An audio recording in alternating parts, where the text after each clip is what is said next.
Lesson 26. Leson 26. Tomorrow, I want to meet with my dad.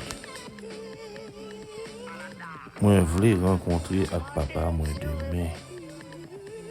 Mwen vle renkontre ak papa mwen demen.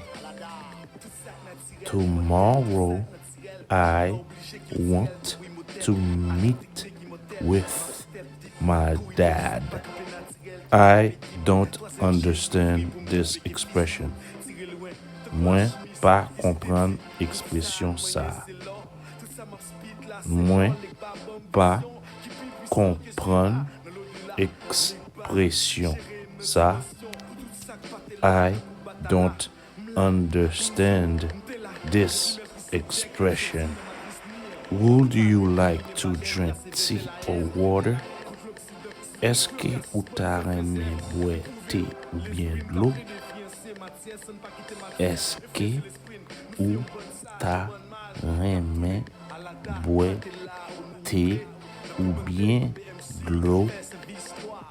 Would you like to drink tea or water?